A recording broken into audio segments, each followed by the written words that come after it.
Hola, soy Sergio García, colaborador de la Escuela de Negocios y Dirección, y hoy voy a hablar brevemente, hacer una pequeña presentación sobre la rentabilidad económica y financiera de la empresa. ¿Qué es la rentabilidad? ¿Qué entendemos por rentabilidad?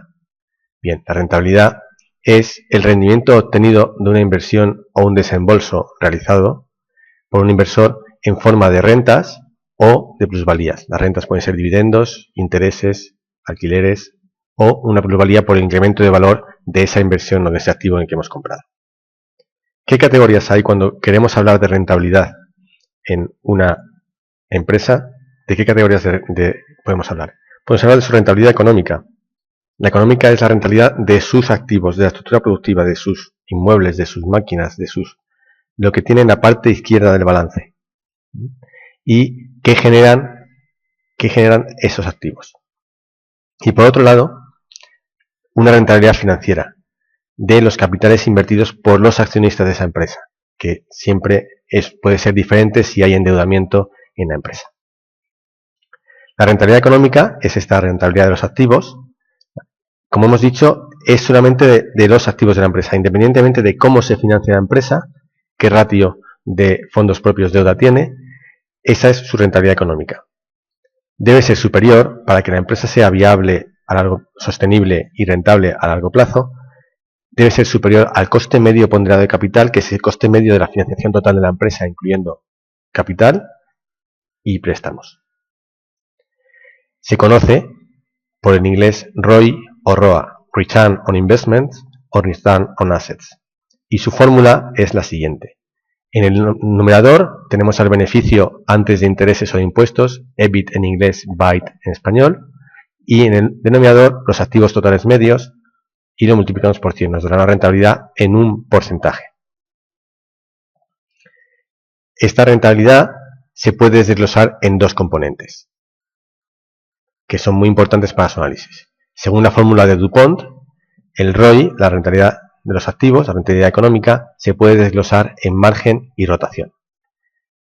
Entonces, el beneficio antes de intereses y de impuestos partido por los activos totales medios se puede descomponer en dos factores. Uno es el beneficio antes de intereses y de impuestos entre las ventas, en margen, que nos indica qué ganamos, qué margen de beneficio tenemos por cada unidad vendida en porcentaje. Y por otro lado, nos da también la rotación, es decir, aquí hablamos de la eficiencia, de la eficacia de nuestros activos generando ingresos para la empresa. Es complicado mantener una empresa con márgenes y rotaciones muy altos. Generalmente la empresa que tiene muy alto margen tiene más baja rotación, y la que tiene más baja rotación, más alta rotación, tiene muy bajo margen.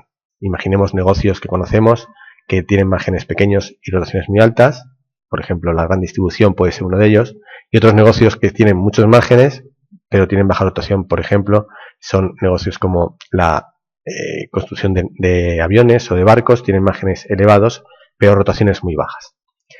Las empresas que empiezan con márgenes de rotaciones muy altos, en algún momento tienen que cambiará porque el mercado no les dejará, o cambia el mercado, entra más competencia, o que hace bajar los precios, etc. La rentabilidad financiera, en cambio, sí está muy condicionada por la estructura financiera de la empresa, y es la que hace que sea diferente de la rentabilidad de los activos.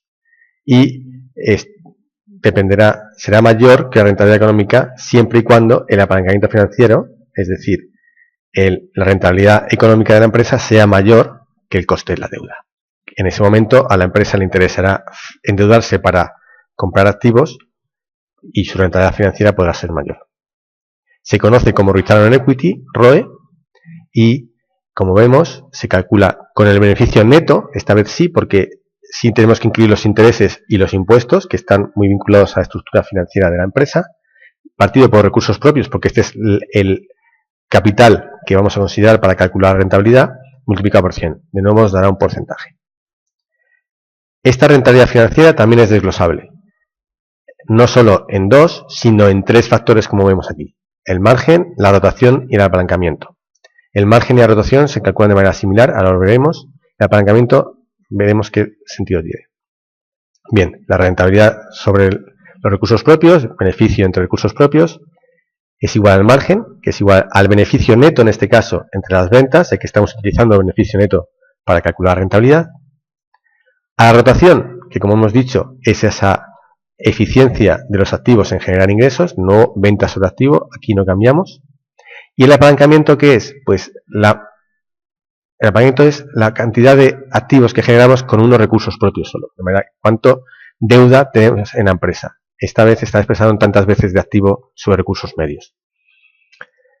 ¿Para qué sirve entender la rentabilidad y tener el dato de rentabilidad de una empresa? Bien, pues porque como el resultado es una cifra absoluta y está muy vinculado al tamaño y a la magnitud de una empresa, la rentabilidad nos permite comparar empresas de muy diversas dimensiones, porque sus resultados serán muy diferentes en valor absoluto, pero podemos ver, gracias a la rentabilidad, cuál de ellas es más rentable, cuál de ellas utiliza mejor sus activos, cuál de ellas es más provechosa para sus accionistas.